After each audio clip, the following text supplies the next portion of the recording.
That's why I rock with him. Oh, that's nice. That's nice. That's why I rock with JV, man. JV.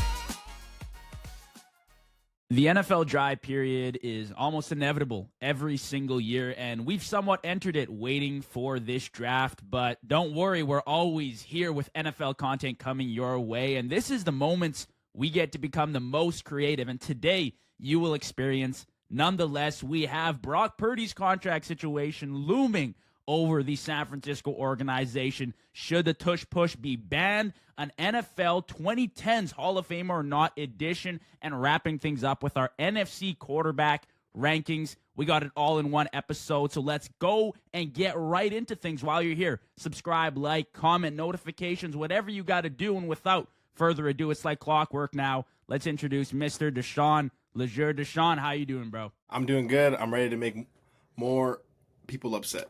I was gonna say. I can see that look on your face today. It's gonna be a type of day to piss people off. I can tell. Absolutely. So I'm looking forward to it. And maybe contrary to that belief, I know you've kind of flipped the page here, Deshawn, on Brock Purdy. We've talked about it a little bit off screen, but we'll dive right into that to start things off. The 49ers need to pay Brock Purdy. It seems like they're aiming towards that happening. I want to hear your thoughts because, from my perspective at least, I've seen what Brock Purdy can do. His ceiling is evidently the Super Bowl. He can make it. He's made 2 NFC Conference championships, made 1 Super Bowl. He's 66.6% winning in the playoffs. Now, I know he's lost the NFC Conference championship, never won the Super Bowl, but when you do look at the situation, Brock Purdy has an immense amount of leverage in his contract negotiations. Dak, Tua, Jordan Love, Trevor Lawrence are all making upwards of $50 million annually, and Brock Purdy has severely outperformed them in the postseason, and it's not particularly close. You look at the injuries they had this year, oh my God, it was ridiculous. Aiyuk, Greenlaw, Hargrave, Hufanga, McCaffrey, Trent Williams all missed 7 or more games, but no worries, Brock Purdy's our problem. The quarterback who was Mr. Irrelevant, who got no time to actually develop and was lunged right into the role of being a starting quarterback for a very, very well-known sports franchise, is the problem here. I think they paid Brock Purdy, and it's not Brock Purdy that's screwing them. It is the market. Yeah, this will probably be the only time on record where I'll say I'm wrong. When they went to the Super Bowl 2 years back, I was on like the hate train of he is a product of his environment. He's playing with multiple all-pros right down to the fullback being an all-pro. He just was blessed with a blessed situation. And then once the wheels kind of started falling off this last season, I was kind of just like waiting, and I was like, this is when Brock Purdy shows everyone who he is. Unfortunately, he did. And he showed that he's a winning quarterback in the National Football League. So I was absolutely wrong. There are a lot of people that were wrong about Brock Purdy, but now like the issue is that now you have to pay him because exactly like you said, there are so many guys that are making north of $50 million and have not had any success, let alone making it to the playoffs. I think of a guy like Trevor Lawrence, who has been nothing but hype since day one, and he has yet to live up to it. But we're still giving him a chance. We're still giving him a second chance, a third chance, etc. This guy was the last pick, like the last pick in the NFL draft, Mr. Irrelevant. They are not supposed to stay on the roster past training camp, let alone be a franchise guy. San Francisco had a jackpot opportunity. They had Mr. Irrelevant on a rookie deal, and they had this big Super Bowl window, and they blew it. You can't blow that window and then not pay Brock Purdy. You have to go and pay him because it's now one of these situations of if you don't pay Brock Purdy, who are you going to pay? Who out there that is available is going to replace what he's bringing to you? Because this guy went out there this year. Aiyuk was gone. Jordan Mason was gone. Christian McCaffrey was gone. And he still went out there and made plays. I don't know what else you need to see if you are San Francisco that this guy is your guy.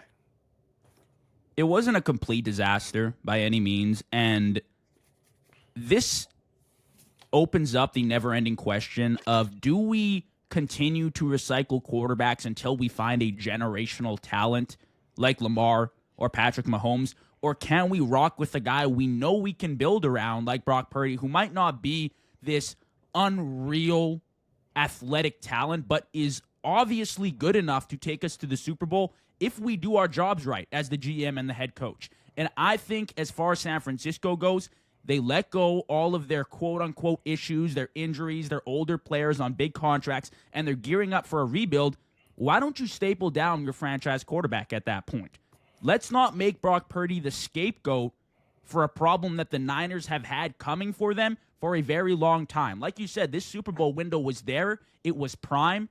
But once players started getting injured and the injuries started piling on and they were older and all these issues started happening, how is that Brock Purdy's problem? I wonder. Now, in my eyes, is Brock Purdy a $60 million quarterback? Definitely not. He shouldn't be making more money than Mahomes, Allen, Burrow, any of those quarterbacks. But listen, if there are other quarterbacks making that money and they haven't even come close to what Brock Purdy's done, and it's not like Jordan Love and Dak and Tua haven't had great rosters. They've had talent all around them. They've had the opportunities, and they haven't even been able to win one playoff game. Never mind multiple. Jordan Love has one. Dak Prescott has one. But Brock Purdy, in back-to-back years, went to the NFC Conference Championship, once to the Super Bowl, picked up a Super Bowl caliber roster, and the only reason they didn't compete that year was because he got injured in the NFC Conference Championship game against Philly. So I think it's ridiculous. I think San Francisco, as far as addressing other problems on that roster, the one highlighted for me is Brandon Aiyuk. I think the Niners need to trade Brandon Aiyuk. In about 2 days, Deshaun, on Tuesday, Aiyuk is due for a $22 million bonus. That hurts. That really hurts. For a guy that complained and wanted to sit out and got a $30 million contract only to have 25 receptions, 375 yards, and 0 touchdowns through 7 games, that is unbelievable. I know he's a polished route runner, and he's a pretty good receiver, but receivers are a dime a dozen, Deshaun. They're a dime a dozen. And I don't think Brandon Aiyuk is good enough to actually fully invest. He's not a Jefferson. He's not a Jamar Chase. Let me list you some names. Antonio Brown, 6th round receiver. Tyreek Hill, 5th round. Amon-Ra St. Brown, 4th round. Stephon Diggs, 5th round. Terry McLaurin, 3rd round. There are receiver gems all over the place in the draft, in free agency. So for you to hold on to Brandon Aiyuk doesn't make a whole lot of sense. But I don't know what team wants that contract. Coming off such a brutal and underwhelming season, with attitude problems, with the issue and commotion he cost San Francisco, I think it's embarrassing that they still gave him $30 million a year. Well, I'm gonna have to disagree with you of wide receivers being a dime a dozen. You listed off Antonio Brown, Tyreek Hill, Amon-Ra. Like, you listed off all pros. Like, all pros do not just show up every now and then. Like, they are very rare. Brandon Aiyuk, whether or not you want to admit it or not, when healthy, is a top 10 receiver in the National Football League. No. Absolutely. No, Absolutely. stop it. No, Absolutely. no. Absolutely. He had one incredible season, and last year it was And was he embarrassing. healthy? And that season, he was healthy, right? But he was healthy to start the season. So, let me, if you watched San Francisco games this last year, there would be so many plays where Brock Purdy is rolling out opposite of his side. So yes, if you look at the end of the game, 1 or 2 receptions, 25 yards, it looks like he's not doing his job. The play calling, for whatever reason, I don't know why it is that way, is going away from the guy that you just signed $30 million. I don't know why. Brandon Aiyuk didn't magically just get paid a bunch of money and then forget how to play football. That's not what happened. Brandon Aiyuk, we are not allowing this Brandon Aiyuk disrespect for any longer, okay? He is a stud. He's a wide receiver 1 in the National Football League. Like, that's it.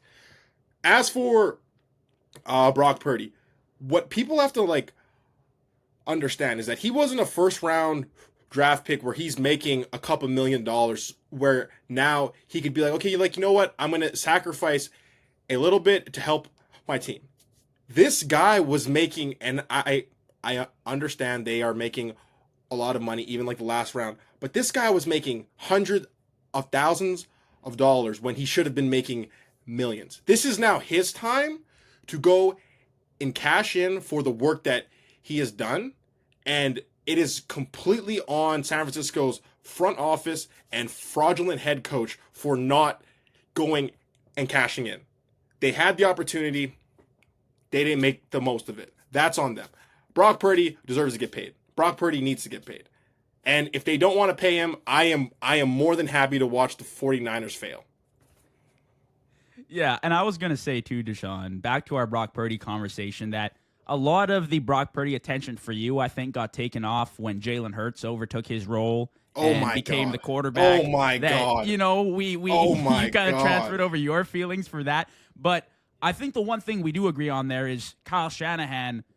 There are a lot of questions about him that I've had, that you have had, that a lot of people have proposed, because it's season after season that they get very far in the playoffs, which is great, but multiple times in the Super Bowl, I've had questions where second halves, they've come out very flat, very conservative, and it just hasn't worked out. They've blown leads. He's the offensive coordinator behind the big 28-3 debacle that obviously your Patriots took over. So as far as that goes, there are a lot of questions to still be answered in San Francisco, and I will say Brock Purdy is the least of them. I think, for me, a perfect contract would be 45-50 if they can score that. If they can't, unfortunately, you got to pay what the market's offering, and I don't think they're in a place right now to pass up on potentially a franchise quarterback and just go full rebuild. I don't think that's where they're aiming for right now. So I think they pay him. I'm expecting it to happen, especially with the moves that have happened this offseason and during free agency. Now, our next topic here, Deshaun, the Tush Push. It's been circulating NFL discussions. Man, it's interesting. I don't know where you're sitting on this. You know, we haven't really talked too much about this, but for me at least, banning the Tush Push would be ridiculous. Honestly, it would be a shame on the NFL to ban the Tush Push, in my opinion. Deshaun, what are your thoughts?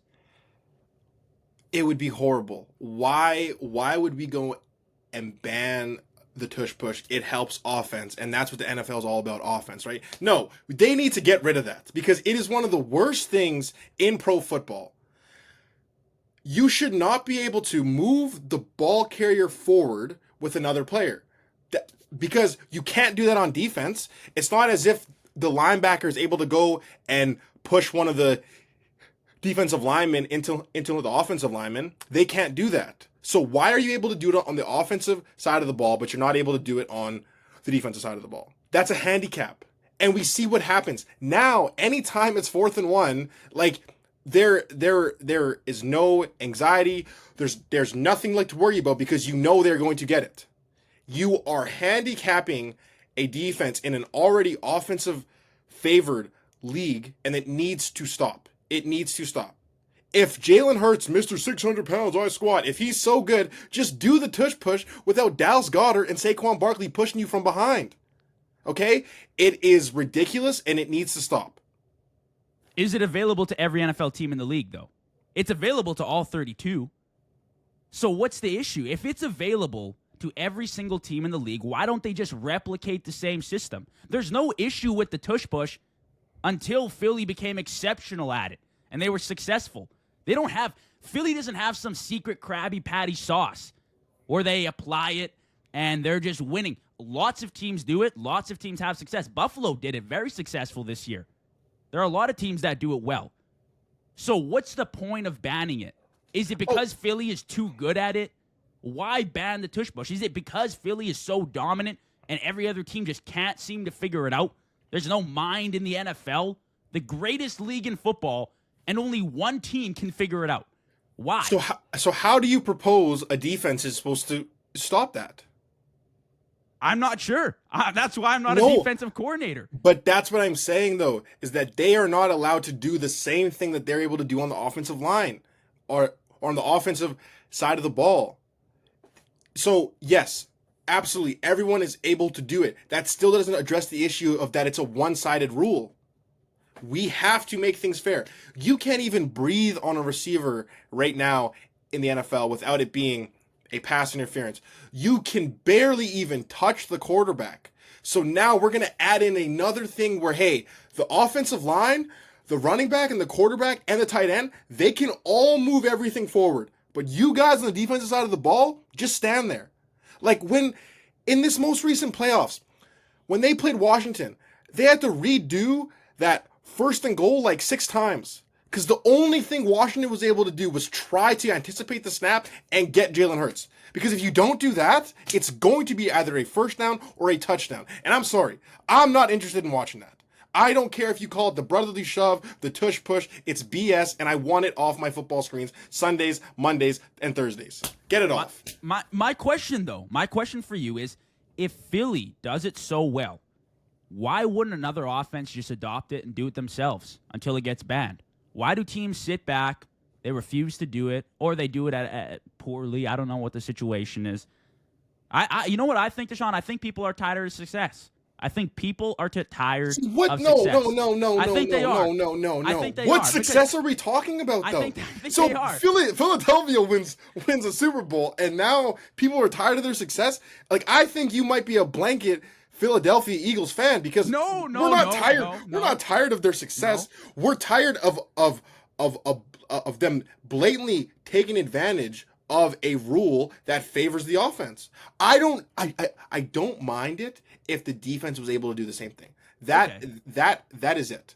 Okay. I just want fairness on both sides. Okay. Because now you're getting guys injured on the defensive line because they are trying to get lower than the offensive line so the linebackers are able to come and scrape over. Like the other 31 defensive coordinators in the National Football League are banging their head against the wall because they're like, how do we go and combat this within the rules? You can't! So then what are we supposed to do?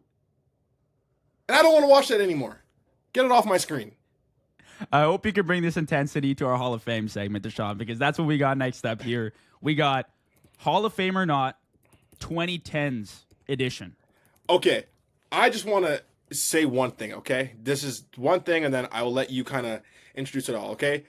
Everyone down below in the comments, you need to understand that this is the Hall of Fame, not the Hall of Really Good, okay? You need to be the elite of the elite. You need to separate yourself amongst the greats. So I don't care if you were really good for a couple seasons. If you were great for one season, it needs to be a long, sustained amount of success. So that's my criteria. And it's the criteria that everyone should use because we have a lot of fraudulent Hall of Fame takes that I am going to call out right now. You know, I appreciate that. I think this is better for us to run the show like this. I introduce something and you outline the rules for it because for years I've been trying to say the same thing in that there are a lot of players, and I'm sure we'll even have a disagreement here, Deshaun, but there are a lot of players that deserve recognition and are absolutely a part of Ring of Honors for their individual teams. That is fine. That is cool. And we're going to start it off with one of those players, Deshaun. But like you said, there is a distinct rule book that I follow for the Hall of Fame. And it largely has to do with your legacy and long-time success and how great the success has been, right? If it's just in the regular season, what does that mean, right? So we'll get into things. The first name we had up, Julian Edelman, 2009 to 2020. What are your thoughts, Deshaun, coming from a Patriots fan? I think Julian Edelman is Hall of Really Good. You cannot deny his playoff success. Honestly, with the exception of Jerry Rice, he's probably the best playoff receiver in NFL history. The issue is that there is 18 other games in the regular season that you have to be elite for. And the fact that he only had 1,000 yards 3 times in his career, you can't be Hall of Fame doing that. You cannot be a Hall of Famer with no All-Pro selections. Not one, not even a second team, no Pro Bowls. Trust me, I watched this guy my entire life. I loved him. Great receiver. He's for sure going to be immortalized in New England. He is a legend with us. He is not a legend in the entirety of football, though, because there is no world where in the same hallway you look at a bust of Randy Moss, Jerry Rice, and Julian Edelman. That should not happen. Dude, you're stealing my lines. Well, I mean, we even talked about this, though. Like, initially when you think Julian Edelman, I feel like for most people, the household name, immediately you're like, yes, Hall of Fame, right? It's the first thing because you've seen the success on the brightest stage. I just did a quick search. I don't know how true this is, but it said 8 receivers have won a Super Bowl MVP. So he's in a very, very small class of success in the playoffs. He averaged 112 yards in all 3 Super Bowl wins, plus a Super Bowl MVP, but no All-Pro nods, no Pro Bowl nods. To not have a Pro Bowl, a single Pro Bowl, and make the Hall of Fame, it's tough to see. And like you said, Deshaun, Patriots legend, absolutely. But to me, among the likes of Megatron, Terrell Owens, Randy Moss, and Julian Edelman, come on. It sounds weird. I respect Julian Edelman 1,000%.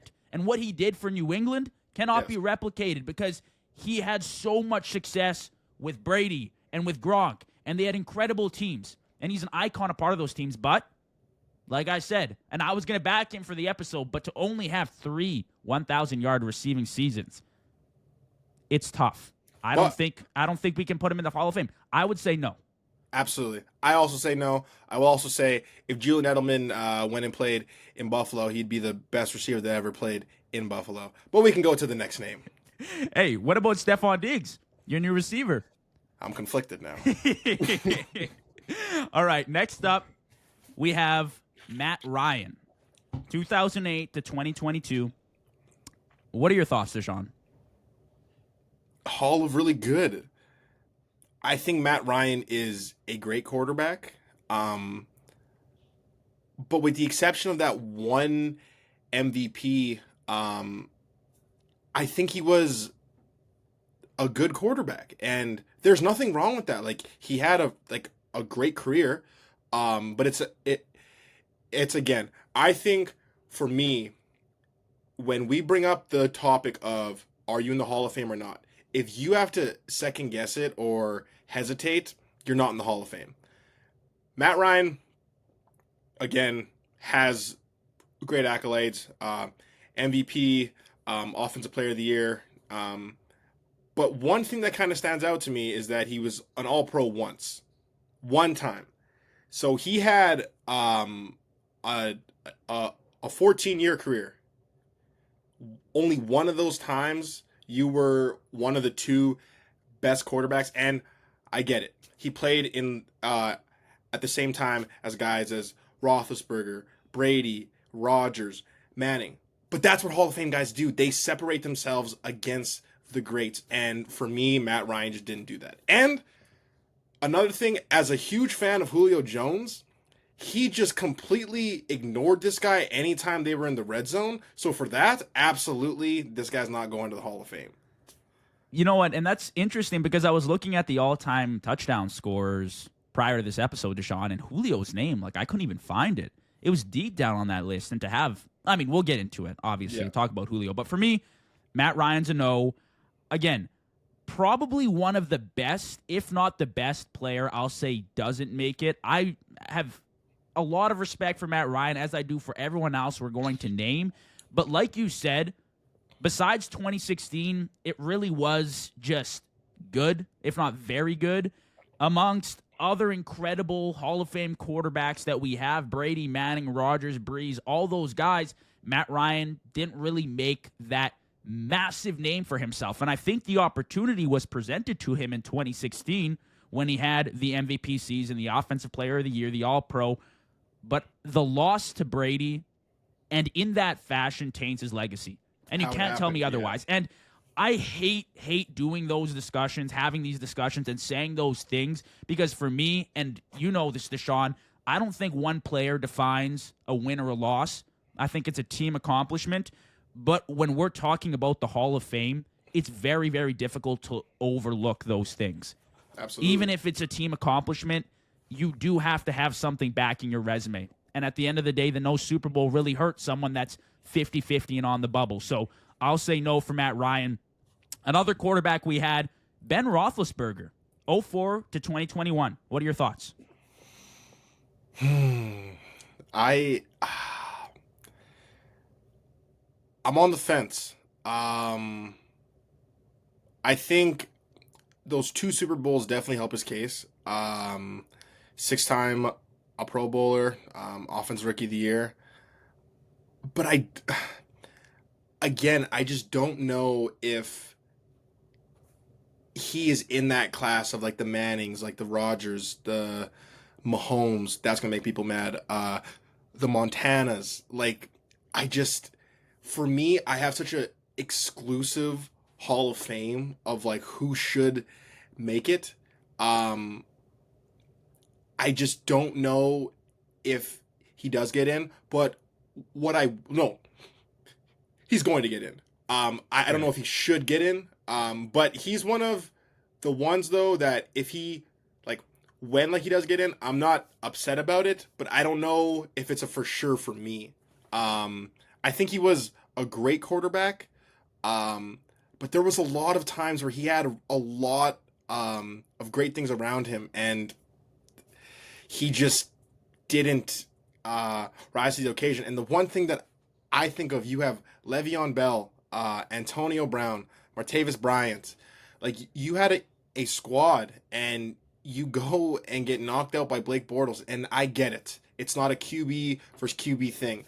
But if you are Ben Roethlisberger, especially in that stage of your career, you have to go in there and win that game, especially with the offensive talent that you have.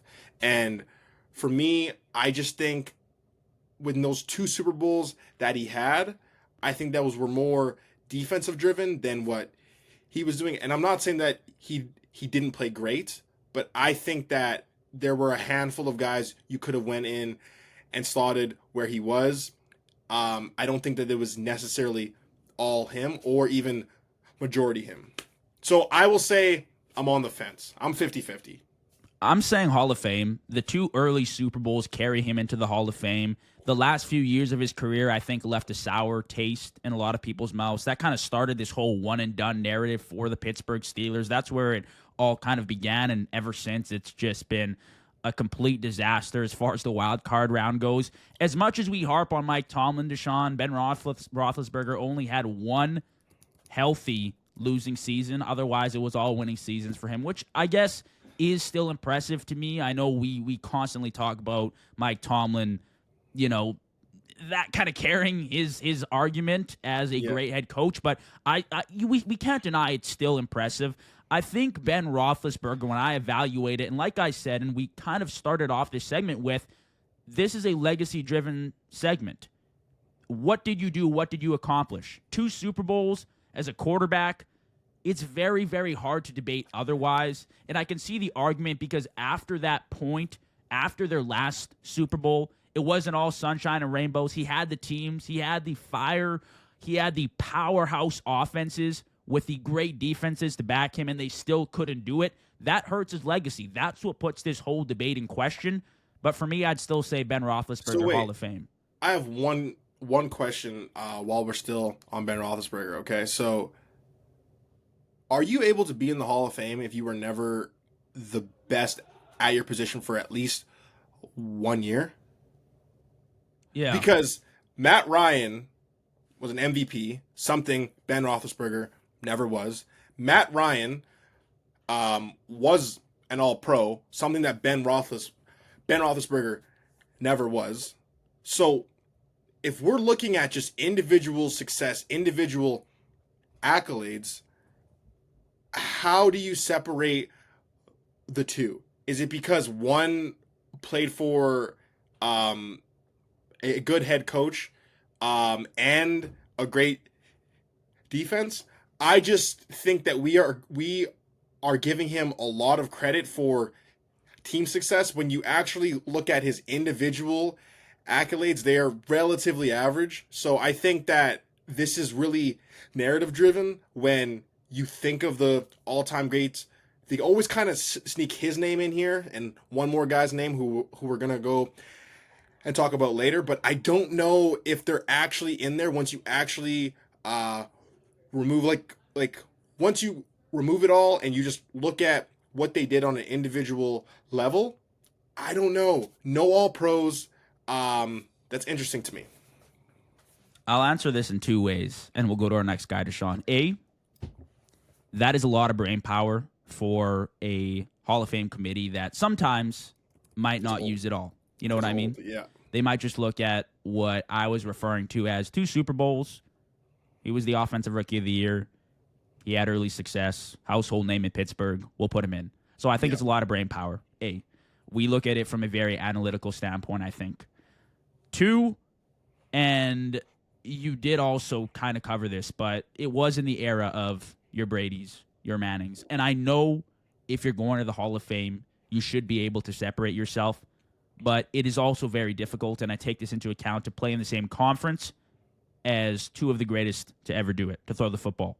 And it is tough to look at it that way, but I think for me, from what happened early in his career, to have those 2 Super Bowl championships, I think without a doubt he makes it in, and I'd still give him the Hall of Fame nod above someone like a Matt Ryan or a Phillip Rivers.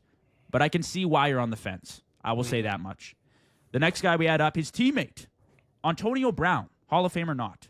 Hall of Fame. Hall of Fame. He's not getting in. Definitely not. he is ridiculous. He's going wild. But all of that aside, I don't know if there was ever a 6-7 year stretch of higher play at the wide receiver position than what Antonio Brown did. Antonio Brown was not just one of the best wide receivers in the NFL. He's one of the best football players. He is one of the best route runners. His releases are top notch. He's able to go over the middle. He's able to go underneath, and he's able to take the top off the defenses. And he's doing this at a relatively undersized stature, especially at a time when the league was a little bit more into taller receivers. You had Randy Moss, Terrell Owens, Julio Jones, Larry Fitzgerald, Megatron, right? And then you have this smaller receiver just go and knock off 5 straight All-Pros. That's not easy to do. So if we were to just hide his name, if we were just to show his resume, there would be zero hesitation if this guy is a Hall of Famer. This guy, in my opinion, is a top 3 receiver of all time, and he is, I cannot even stress it enough, he is levels above Jerry Rice, and Jerry Rice is in the Hall of Fame. So, for sure, I think everyone knows he's a Hall of Famer, but for reasons that have nothing to do with football, he will never see Canton. No, exactly. That's the mirrored take that I had, Deshaun. Antonio Brown is a Hall of Fame caliber receiver. The talent is Hall of Fame level. You cannot look us in the eyes and say Antonio Brown, from what you saw with your own eyes, dominating from 2013 to 2018, is not a Hall of Famer. 6-year stretch of 1,200 plus receiving yards, 100 plus receptions, and 8 plus touchdowns. And those were his low years. That's so I can include the low years. There were years where he was going 1,500, 1,600, and just straight up dominating. So, as a talent, yes, he's Hall of Fame. The NFL won't let it happen because he has gone completely off the rails. But I vividly remember games where I was up against AB in fantasy or watching him against my favorite team, and it's just one touchdown and the next touchdown and another, just piling them on. You just could not believe what you were watching, the way he stemmed his routes, his finish, Tony toe tap. I mean, the talent is Hall of Fame. Is he going to get in? No, which is unfortunate because of the way things ended up after his incredible stretch ended. But to then get the Super Bowl in Tampa, which was a stacked roster, I'll give him that, but he was still awesome with the Bucks, Absolutely. Deshaun. He was still awesome. He was playing at an elite level at that time. So I don't think it's in question. Is he going to make it? No, but we both think and agree here that Antonio Brown is a Hall of Fame player. Now, let's transition over. Our next guy, Cam Newton, 2011 to 2021. Deshaun, what are your thoughts?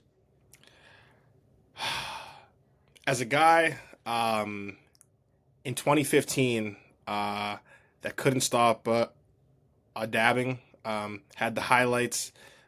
This pains me. It breaks my heart. Cam Newton's not a Hall of Famer. But I do believe that if he was in the right situation that like had like a front office that gave a damn about him at all, maybe had him with a decent offensive line where like he's not getting hit all the time, get him some legitimate weapons that are not Devin Funchess. Like, I'm not even gonna get into that. You didn't like Kelvin Benjamin, though? No, I didn't like Kelvin Benjamin. No. See, you're trying to rile me up. I'm not gonna go there. But for what he was able to do in such a roller coaster of an environment, MVP, Offensive Player of the Year, All-Pro, 3-time Pro Bowler, Offensive Rookie of the Year, one of the most electrifying players. He's hopping over guys, he's running over guys. I think he's one of the best talents the league has ever seen. Just unfortunately, he didn't sustain the amount of consistency that is needed to be in like the Hall of Fame. I think if he's able to, again, just play in a good franchise, I think we are speaking about him a little bit differently. Unfortunately, that's not the reality. So for me, it's a no. I'm also saying no. And I understand the talent and the capabilities and the ceiling that Cam Newton had. And unfortunately, like you said, Deshaun, perfectly, Carolina was not a hot spot for free agents. It wasn't a great organization by any means. And he dragged them to a Super Bowl appearance, which he almost won. And that year was incredible. But to not have back-to-back winning seasons as a quarterback, it's tough, especially when you're making an argument for the Hall of Fame. It's very, very difficult. And maybe it's materialistic that we're looking at those rather than just straight-up talent. But unfortunately, that's what we're dealing with the Hall of Fame. And Cam Newton, like you said, just did not sustain that consistency throughout his career. And the Super Bowl was really the only thing that would have allowed him to be in this discussion seriously. But without it, I just find it hard to believe that people would put him in the Hall of Fame just based off his resume and the lack of consistency. The guy we had next up here, a teammate of Matt Ryan's, Deshaun, Julio Jones, 2011, 2023. Hall of Famer or not? Hall of Famer. But his bust is not around like Randy Moss and Jerry Rice. Like it's a little bit like further down the hallway. He's there, but it's just not at like the cool kid table. I think for being the physical specimen that Julio Jones is, the lack of production in the red zone is just, it's mind-boggling to me. Yeah.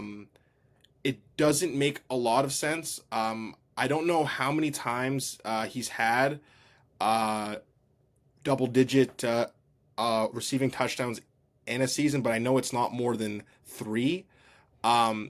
Just being as athletic, as explosive, like the route runner, and just not putting it all together in the red zone. I think that for me is a little bit of a knock on him. Now, obviously, I mentioned it earlier. I do put a lot of blame on like the offense that was being ran in Atlanta. I put some blame on Matt Ryan, but at the end of the day, you're the X, you're Julio Jones. It's the red zone. You got to cash in. I always say this: big time players make big time plays in big time moments, and there's not a bigger moment than being lined up at X in the red zone 1-on-1. You gotta go and cash in. So yes, Hall of Famer, 5-time All-Pro, one of the best players in Atlanta history. Yeah, I just wish I would have seen a little bit more success in the red zone. But again, all-time great. Yeah, I think that's a fair argument, Deshaun. I'm giving Julio the Hall of Fame nod. I'm saying yes. To be that big of a receiver and to have the body control that he did and the flashy catch making ability, it was the full package. Julio Jones truly was the full package, and I think that one toe tap play in the Super Bowl, that pretty much seals the deal for me, right? Like, that is who Julio Jones was. Unfortunately, Atlanta as well has never been known to be this incredible franchise, and maybe it was the game planning, maybe it was just a lack of production in the red zone. He is top 20 all-time in receiving yards. He was the 2010s all-decade receiver. He was on the team, so I'm saying yes for sure. I understand where you're coming from, though, with the touchdown production. A little bit disappointing, but nonetheless, I'm giving him the Hall of Fame nod. Our last guy here, Deshaun, and here we go as our disagreement starts. Eli Manning, 2004 to 2019, Hall of Fame or not? You go first, because my blood is boiling right now, and I just need a second just to go and calm down. So, Eli Manning, Hall of Fame or not? I'm saying yes. I thought Eli Manning should have been first ballot, and you can judge by the reaction that this is not going to go very well. But I will say, two-time Super Bowl champion, two-time Super Bowl MVP, Walter Payton Man of the Year, Eli Manning is a Hall of Famer. Should have been first ballot. Without Eli Manning, Brady would reign over the league with 9 Super Bowls, would be the forever GOAT. But because of Eli, we have a chance. Not once, but twice did he win Super Bowl MVP against stacked Patriots defenses. I'm giving it to Eli. Sorry, Deshaun. I want to put... I'm sorry. I'm sorry. I want to make it clear that this has absolutely nothing to do with me being a Patriots fan. I know no one's going to believe me, but this legitimately has nothing to do with me being a Patriots fan. Okay, so when you have to make a Hall of Fame case and you bring in Walter Payton Man of the Year as if that has anything to do with someone's football ability, makes zero sense. Makes zero sense. Because what are we talking about? What are we talking about? Earlier in the podcast, we were talking about Ben Roethlisberger and Matt Ryan not being the best quarterback and holding that against them. Eli Manning was never top 5 in the National Football League in his entire career. Top 5. So how are we going to now put someone that's never been top 5 into the Hall of Fame? So now, absolutely, everyone's going to say, well, he won Super Bowls. Okay, awesome. Okay, so in 2007, when my New England Patriots went off and destroyed the entire league, okay, we go undefeated all the way to the Super Bowl, okay? That year, we were averaging 30 plus a game, okay? Do you know what the score was in that Super Bowl? I'll tell you, 17-14, okay? So what does that tell you? And the defense was good. The defense was good in New York. No. That defense, if you go back and watch the end of that season, of like the 2006-2007 season, the Giants started playing lights out on the defensive side of the ball. So fast forward to the Super Bowl. They completely put New England's offense in a box. They were playing physical. They were getting hands on receivers and tight ends, not getting any free releases, and it was messing up Tom Brady's timing with his receivers. Okay? We only put up 14 points. An offense that is regarded as one of the best offenses in football. Randy Moss, Wes Welker, Tom Brady, you have, and like the list goes on. So now, do you want to talk about what Eli Manning did? Okay, yeah, he put up 17 points. Eli Manning should have got sacked, okay? Eli Manning should have got sacked by 3 New England players. But he didn't. No, absolutely. But he should have. No, absolutely. The New England Patriots had literally the number 1 ranked defense that year. Not some on the rise, flaming hot New York Giants defense. The number 1 defense in the league. And then, yes, absolutely. We held them to 17 points. That is great. And then Eli Manning evades the pocket. Awesome. And what does he do? What does he do? He's not his big brother Peyton. He's not going to make a good decision. He's going to heave the ball into the middle of the field, and David Tyree is going to make a catch, putting the ball on his helmet. And we are going to give credit to Eli Manning for that? Okay, 2007's over, okay? 2011, all right? Rematch. I'm older now. I understand football a little bit more now, and I'm ready. I'm ready to play the Giants, okay? 21-17, okay? We end up losing. If Wes Welker makes a reception, we're not talking about this. We are not talking about this game at all. All Eli Manning did his entire career was did just enough to get by. Just enough to get by. A 4-time Pro Bowler. Cool. That's awesome. 2-time Super Bowl winner. Let's add context to that. And he should not have 2 Super Bowl MVPs. He should not at all. Victor Cruz, Manningham, like that defense, the entire defense should have just went on stage and just took the MVP. But I'm saying that to say, for you to be in the Hall of Fame, you need to be at minimum a top 5 player at your position 2 or 3 times in your career. Eli Manning was never that once. And if you want to look at his entire career, because all Giant fans want to act like as if he just only played two years, he didn't. He was ass the rest of his career. He was below average, but because he had these 2 years, we are just gonna forget everything else and just push him into the Hall of Fame. Because I bet you, I promise you, if his name was Eli Johnson, we are not talking about a Hall of Fame case. We are not. But because his name is Eli Manning and his big foreheaded big brother was saying, hey, you guys got to put my little brother in, he's going to get in. And it's going to be a travesty. It's going to be a travesty. The day Eli Manning is in the Hall of Fame, we're throwing a party. Is the day the world is over. We're throwing a party. Because then that means there's no justice. There's no justice in this world. And that's sick. And the fact that you are cheering this on is sick. And it perfectly represents all Bills fans. Sick individuals. So, to say all that, Eli Manning is not a Hall of Famer. Unnecessary. Absolutely unnecessary target. Now, I appreciate the rant to Shawn. I knew I'd get a little something out of you here, especially as a Patriots fan. Although I was informed that this was not a biased take.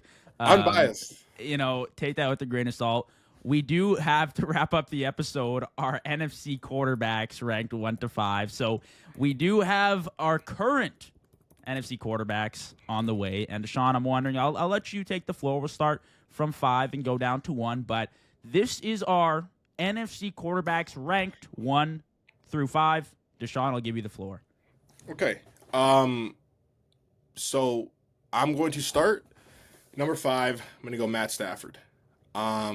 I think he definitely still has like the arm talent. One of the best arms, honestly, in like the history of the National Football League. But he is getting a little bit older. But I will say with the new acquisition of Devontae Adams, I wouldn't be surprised if we see a career year from him. But I just like the other 4 more than him at the moment. Number 4, I'm going to go Jared Goff. Jared Goff is, to me, he's in that Matt Ryan realm of just being good. Yep. And there's at times where he's really good. I don't know if he's a guy that you can win with. That's yet to be seen. But I do like him as a quarterback in terms of, at the end of the day, has success. 2 conference championships, made it to Super Bowl. But again, I just like these other 3 guys more. So now, a lot of people are probably going to get upset with me here.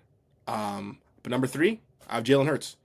And this is not a bad slot at all. Jalen Hurts is a good quarterback. Jalen Hurts has a lot of things going for him. I thought he was going to be lower, for the record. I thought he was going to be like... No, see, because everyone has like this preconceived idea that I'm a hater. I just spit facts, unbiasedly, okay? So, at the end of the day, Jalen Hurts is a winner. He's come into the National Football League and just won. He's won a Super Bowl MVP. He can run, he can pass. He had probably one of his best games of his career in the Super Bowl. Big time players make big time plays in big time moments. He did that. Number 2, Baker Mayfield. Wow. I love that guy. I love his ability to just go out there and do whatever it takes to win. Not the most athletic guy at all.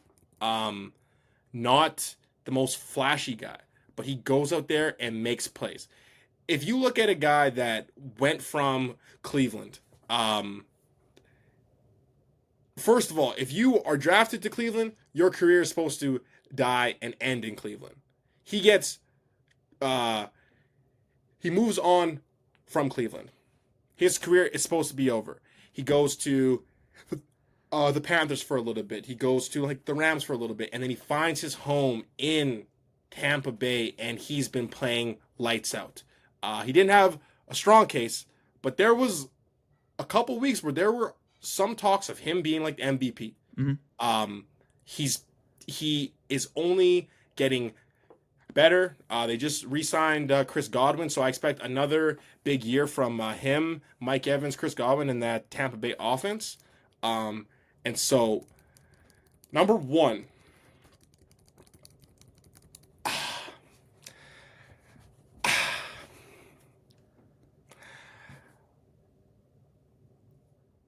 I'll say it just because we haven't seen the player that I'm thinking of, who I do think is the best quarterback in the NFC. We have not seen him enough. I think the best quarterback in the NFC is Caleb Williams. But for this, because again, I'm not a hater, okay? I will give it to the 3rd best quarterback in last year's draft, okay? Jaden Daniels. Hey, don't be mad. Hey, he had a insane rookie season, okay? Went off and had the Cinderella run in the playoffs. Had very similar stats to Drake May and Caleb Williams. But anyways, he still went out and played well. He did what a lot of rookies did not do. All jokes aside, he went out there and won. And that's very hard to do as a rookie. Making the playoffs at the beginning of the season was a long shot for the Commanders. Then they were 1 game away from the Super Bowl, knocking off who everyone had as Super Bowl favorites, Detroit Lions. So I like his calmness in the pocket. There's not that I've seen a moment that's been too big for him. He's made plays when he's needed to make plays. And I love the relationship that he has with McLaurin. You have almost 4,500 all-purpose yards and 31 touchdowns. That's impressive. So that is my rankings. I'm going to give it to Jaden Daniels. But I'm saying that with a caveat because Caleb Williams is coming. I cannot believe you. I cannot believe you even uttered his name at number 1. And That's Baby Goat. At number 1. That's Baby Goat. But we do have the same players in our top 5. A little different order. My at 5 I had Baker Mayfield. Like you said, Deshaun, he has impressed me beyond what I expected. Careers go to die in Cleveland. Careers go to die in Carolina. Backup quarterback with the Rams, and he has still made a name for himself as the heir to the throne after Brady. He took them to the playoffs twice, won them a playoff game, nearly beat the Commanders this year. He is gritty, hardworking, does everything he needs to do to get a win. And he's somebody you can support came into the league a little bit unhinged, but he's definitely matured as a quarterback, as a personality.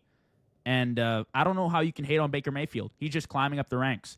At 4, I had Jared Goff, too. Like you said, Deshaun, he's good. He's very good at points. But his rosters are also very, very good when he succeeds. And he's very good game managing. I think he's just a solid quarterback, but there is a ceiling to his production. And I think there's a reason Sean McVay decided to go Matthew Stafford to win a Super Bowl over Jared Goff. At 3, I had Jaden Daniels. Now, I did not have him at 1, Deshaun. I'm actually even surprised that you went 1 because I know we talked about our rookie quarterbacks. I was very impressed with Jaden Daniels, but I am hesitant in putting a rookie quarterback at the 1 spot until I see a little bit more. Now, I saw a lot. I will give him that. I saw incredible things from Jaden Daniels. Like you said, calm in the pocket. Played great in all the playoff games. The loss to Philly was not on Jaden Daniels. They couldn't hold on to the ball. It wasn't on him. He couldn't have won them that game if he played the game of his life. So, I like Jaden Daniels a lot at 3. At 2, I have Matthew Stafford. Oh. At 2, I have Matthew Stafford. Deshaun. No. Yes. No, I'm actually surprised. I'm not saying this to Stafford because I know what this means. I'm surprised. I'm surprised that you had him this low. 37 years old, but he can still sling the rock. One of, if not the best pocket passing quarterback in the league. And he really gave Philly their biggest problem of the playoff stretch. I think he's really good. I think he's still very good. I think the Rams got a shot at a Super Bowl this year with Matthew Stafford. And at number 1, Deshaun. And you're going to get hate for this. Jalen Hurts. Jalen Hurts at number 1. He's not in my big 4, but he's the best quarterback in this conference right now. 2 performances in the playoffs, in the Super Bowl. 2 performances in the Super Bowl where he exceeded expectations. He's never missed the playoffs as a starter. It's hard to knock that argument down. Super Bowl win, Super Bowl MVP, perfect running and passing package. I don't have him in my top 4, which a lot of people do, which I think is crazy. I already think I'm pretty high on Jalen Hurts, to be honest with you. And a lot of people seem to disagree. A lot of people would take Josh Allen over him.